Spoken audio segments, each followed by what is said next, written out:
Kevin Stfansky feels like his job may be on the line? I don't concern myself with outside type of things. But I'm committed to his development, just like all of our rookies. So we'll continue to focus on getting our guys better. And that's what we'll stay committed to. And that's what's important to me. And so you didn't get this man a fighting chance to compete. He went into a gunfight with 2 knives. He gonna lose that every time. You know you're going to waive Tyler Huntley. So what good did that 2-minute drive do for him? Was it going to help him? Don't you think Shedeur would have benefited more from a 2-minute drive than Tyler Huntley? Coach Kevin Stfansky looks like he's backing off, and the heat is clearly on him and the Browns to make a call. After the game, several offensive linemen who'd been on the field with Shedeur Sanders were waived, and a few players had their deals terminated. The blowback was immediate, forcing Stfansky to explain his handling of Shedeur's snaps, especially why he pulled him before the 2-minute hurry-up, a situation many felt fit the rookie perfectly. Stfansky didn't sound convincing. Under obvious pressure, he said he put Tyler Snoop Huntley in for the final 2 minutes to get him tuned up. He looked rattled delivering it, still pushing the idea that Huntley needed that work. Let's be real, Huntley was an emergency pickup when injuries piled up. He's a stopgap, unlikely to stick on the 53, and yet Stfansky used that moment to sit Shedeur. The message in his tone was hard to miss. He knows the choice isn't playing well, and the whole approach around Shedeur Sanders is already blowing back on the staff. Before we go deeper into Stefansky's full comments and what they mean going forward, don't forget to like the video and subscribe for more updates. As for the decision itself, the head coach's shaky explanation only highlighted how tense things have become. Framing the move as a tune-up for Huntley doesn't track with the stakes or with Shedeur's development timeline. It looks less like a plan and more like a scramble, and it's starting to backfire. And did you, I'm sure you kind of answered this last night, but why didn't you keep him in for the 2-minute, or why did you decide to take him out? Yeah, nothing more than decided to give Snoop. TJ Houshmandzadeh, the former NFL wideout, didn't mince words about Kevin Stefansky's handling of Shedeur Sanders. He said that in all his years around the league, he's never seen a coach appear so uninterested in a player's success. To Houshmandzadeh, Stefansky's choices look personal, like there's a grudge against Shedeur, and that's what he finds most troubling. TJ Houshmandzadeh called the bias blatant and cautioned that, if it's real, the push on the Browns to dismiss Kevin Stfansky will only intensify. The fans gonna be saying, Shedeur our quarterback. Shedeur should be our starter. Shedeur should be the guy that starts game 1, week 1. Look what he did. They didn't want that to happen.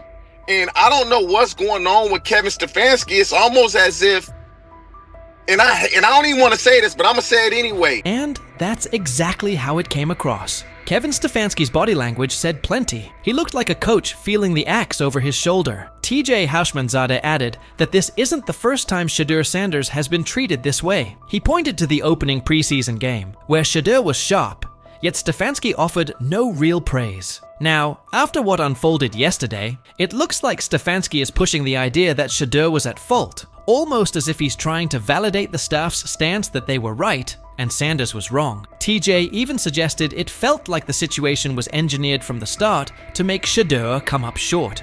Well, like when he played well the first game, he was so off-putting, like, oh yeah, well, we'll see what happens next. Like, he played great, man. He exceeded our expectations. He didn't say none of that. And Right. So to me, it's as if they want him to fail so they can justify doing what they want to do. And Houshmandzadeh's red holds up. From the very first preseason outing, Kevin Stefansky's slant felt apparent. Even after Shedeur Sanders put together an impressive, mistake-free showing, Stefansky declined to highlight him, retreating to broad comments about developing all the quarterbacks and skimming past Shedeur's standout work. It didn't come across as genuine buy-in on Shedeur's future in Cleveland. Now the spotlight is squarely on Stfansky, who seemed intent on easing Shedeur towards the margins. Ironically, the coach looks more vulnerable than the rookie. After weeks of rigid messaging and thin criticism, he's suddenly pivoting, saying they'll concentrate on developing Shedeur Sanders. An about-face that screams pressure from the fan base. And it isn't only fans. Reporters and analysts are pressing him as well. Emmanuel Acho weighed in, arguing that by placing Shedeur with an offensive group filled with players unlikely to make the 53, Stfansky engineered a no-win evaluation. Acho's point was straightforward. Even a quarterback with Tom Brady's resume would have struggled in that setup with that caliber of support. In those conditions, any rough patches for Shedeur were predictable, an indictment of the context, not the quarterback. What a COVID year, so he gave everybody an extra year if you wanted it. Understandable. But listen, What the chat say? Who the chat believe he took a shot or no? Let me look in the chat. I ain't even open my phone. Hold on. I'm curious to see what the chat would think. They are saying Hushman Zeta's take still holds. From the first preseason snap, Kevin Stefanski's slant felt obvious. Even after Shedeur Sanders delivered a crisp, mistake-free showing, Stfansky sidestepped any real credit, defaulting to broad talk about developing all the quarterbacks and skating past Shedeur's standout work. It didn't read like genuine buy-in on Sanders' future in Cleveland. Now the spotlight has swung to Stfansky, who looked intent on easing Shedeur to the edges of the plan. Ironically, the coach seems more vulnerable than the rookie. After weeks of rigid messaging and thin critiques, he's suddenly pivoting, saying they'll focus on developing Shedeur Sanders. A shift that screams fan pressure. And it isn't only the fan base. Reporters and analysts are pressing him too. Chad Okosinko weighed in, arguing that by sticking Shedeur with an offensive group filled with fringe or soon-to-be-waived players, Stfansky set up a no-win evaluation. Ochocinco's point was straightforward. Even a quarterback of Tom Brady's caliber would have struggled in that environment with that level of support. In those circumstances, any rough patches for Shedeur were predictable, an indictment of the setup, not the quarterback. Chad Ochocinco warned that the chorus of team-friendly critics would soon start branding Shedeur Sanders a bust, reducing him to fifth-string status, and the real problem would get ignored. Kevin Stfansky put Shedeur in a no-win setup. Despite growing backlash, Ochocinco argued this all looks like a coordinated effort to drag Shedeur down, with more energy spent tearing him apart than acknowledging why he struggled. He was right about the setup, but wrong about the Browns skating by. Fans are loudly calling for Stefansky's job over what they view as clear bias towards Shedeur Sanders, and that pressure is only intensifying. Skip Bayless also weighed in, blasting Cleveland's approach as the worst way to handle a young quarterback. He pointed to a recurring pattern. Shedeur has been consistently mishandled by Stfansky and by the organization, and that this isn't a one-off misstep. In Bayless's view, Sanders hasn't been given a fair runway or the right support, and the way the team has managed him has only piled on the pressure, making it even harder for him to succeed. I'm outraged, I'm sickened, and I'm saddened. By the way, Shedeur continues to be treated in the National Football League now by those sorry-ass Browns and sorry-ass Kevin Stfansky. Given how this has played out with Shedeur Sanders, it's hard to escape the sense he was put behind the 8-ball from the start. When he made his first preseason start, Stephen A. Smith said the Browns were setting Shedeur up to fail, and recent events only strengthen that take. Between the lack of meaningful first-team reps and a string of puzzling play calls, the context never looked built for growth. At this point, the pattern makes his setbacks feel less like natural growing pains and more like the product of an environment that was never set up for him to succeed. So he says, this is exactly what he says. I'm told the footage of Shedeur Sanders meeting with the Giants is so bad that both the Browns and the Sanders family have threatened legal action if it is. What in the NFL is happening right now? The New York Giants just leaked a draft interview recording with Shedeur Sanders, and fans are completely freaking out. Did Shedeur take some shots? Did the Giants forget what the word confidential means? Or did someone accidentally hit reply all on something that was supposed to stay locked away?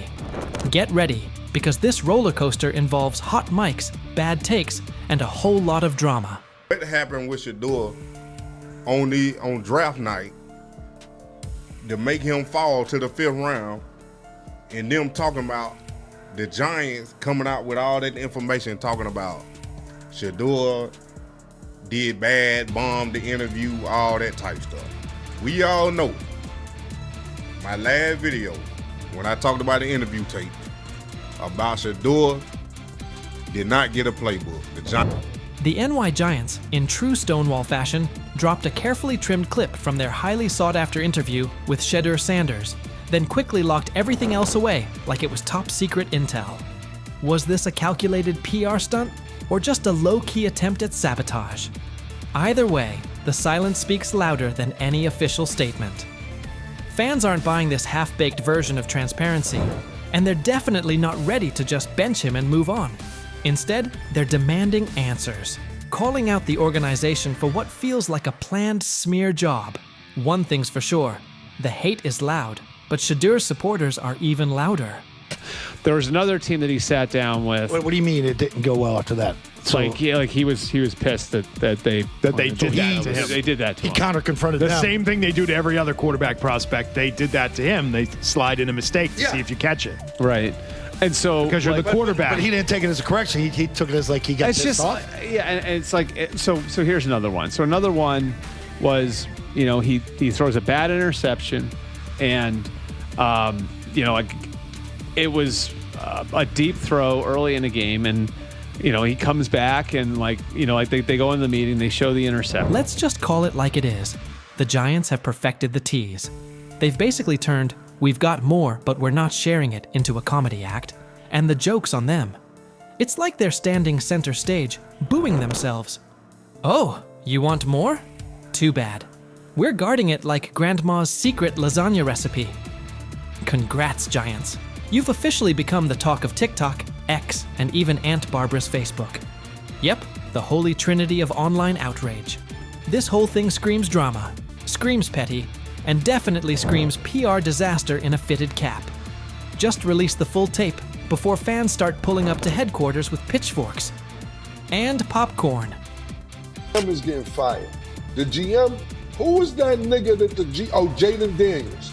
The GM is on film that the nigga's son, the nigga asked his son last draft, yo, who you think I should pick? His son like, yo, you need to get the Jaden Daniels nigga, B.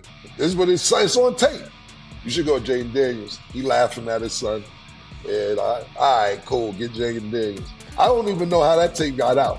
I wouldn't have let the shit get out personally. Meanwhile, Shedeur, the latest poster boy for maybe the Giants don't like talent unless it's dressed in blue and red confetti, is soaking it all in like it's just another day at practice. And here's the best part of the irony. The Giants tried to label him as all hype, no substance, a paper tiger. But instead, they accidentally turned him into the hottest name being mentioned by every sports analyst out there. They tried to bury the story, but somehow ended up stamping it in bold. It's the classic case of ignoring a trending conversation for so long that sure, people get annoyed, but at the same time, they keep your name alive better than your own PR team ever could. It's funny. New York Giants, where these tapes at? You hear me? Because if Shedeur Sanders was so unprofessional, y'all would have leaked the tapes for the whole world could see, right? Because understand, it's a lot of he say, she say. But one thing I do know, as a young black man growing up in this world, being straightforward and not sugarcoat anything. Oh, this narrative is pure gold. Giants PR completely skipped subtlety and went straight to the "we don't like his dad" playbook. A move so awkward, it's like trying to dunk and ending up in a kiddie pool. You can almost picture them brainstorming it. Yeah, we're just not fans of QB families that aren't ours. Because nothing screams professionalism quite like having zero self-awareness. And the fan reactions? Absolutely priceless. That one little clip was all it took to set the internet on fire. Keyboards everywhere started lighting up. People are asking, why hide the good stuff? What are you trying to cover up? If there's really nothing to hide, why not just drop the full thing? And spoiler alert, they weren't whispering. Social media exploded faster than a New York City grill on Memorial Day weekend. Them out. Another moment. What they do during the film and the combine and the meetings is teams will install mistakes intentionally planted in the install, and they want you to catch them. Shedeur didn't, and when a coach called him out, once again, it didn't sit well. It's like, bro, there's not many teams needing quarterbacks. especially since Pittsburgh appears to have a deal with Aaron Rodgers and Tennessee's getting Cam Ward. So you're down to the Giants, who are not in.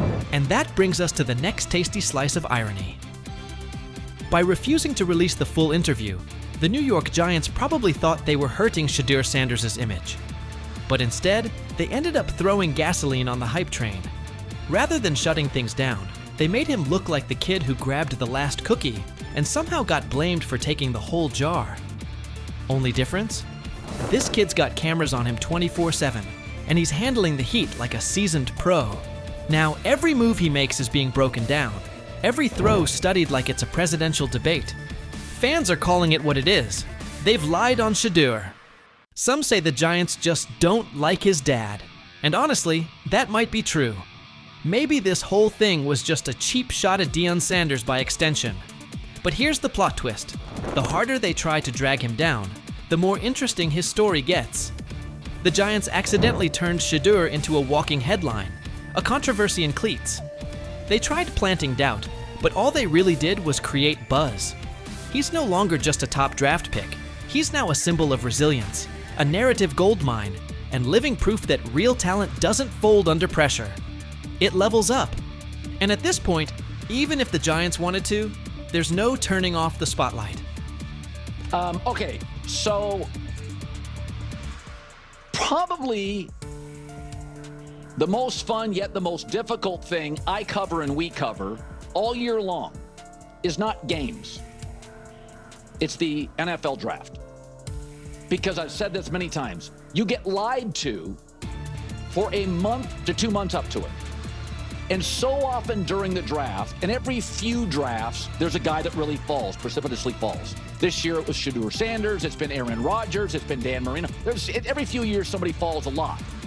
And so, but those stories don't come out until like the fall and after. Let's not overlook the fact that the hate is so strong, you could bottle it up and sell it as radioactive cologne.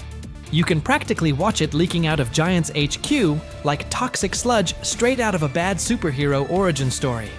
But here's the twist. Maybe that's their superpower. Maybe the New York Giants really believe they're cooking up some secret formula, a cocktail of manipulation and media spin. But here's the thing. Every bit of shade they throw at Shedeur Sanders only makes his story bigger.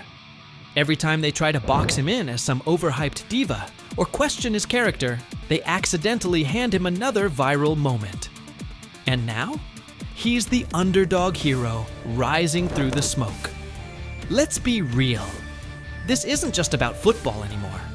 This is about narratives, control, and how the establishment absolutely loses it when they're no longer holding the pen.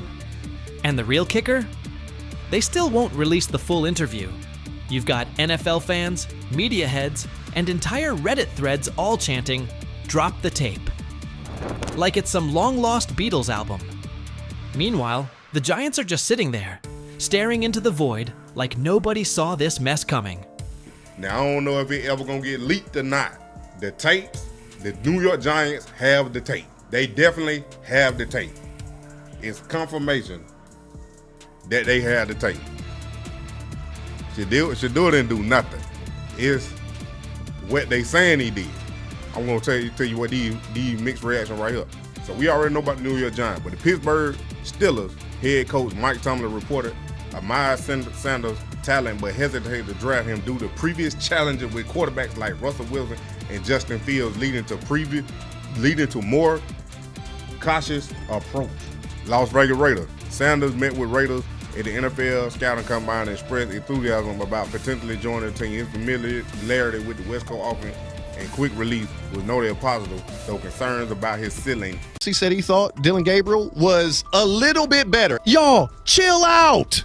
You're making this combative when there's no need to be combative. The fact that you're only here for Shedeur, okay. Well, the Browns. Yeah, exactly. Yeah. In their mind of logic, we're going to, and I'm pretty sure this same group of people complain about things that don't go their way in other realms of life. As the season draws near, the conversation around Shedeur Sanders is getting more intense, with fans standing firmly behind their quarterback and believing in his potential. On the flip side, some critics haven't held back, calling those supporters naive or even foolish for backing Shedeur before he's had a real shot in the NFL. But sometimes, it's the most passionate voices that stick to what they believe, and Garrett Bush is definitely one of them. Recently, Emmett Golden criticized Shedeur's fans, accusing them of overhyping him and being too defensive. But Garrett Bush wasn't about to let that slide. He clapped back, pointing out the double standard in Emmett's comments. Garrett reminded everyone that Emmett was already pushing for Dillon to be the starter, even though Dillon clearly isn't ready for that spot yet.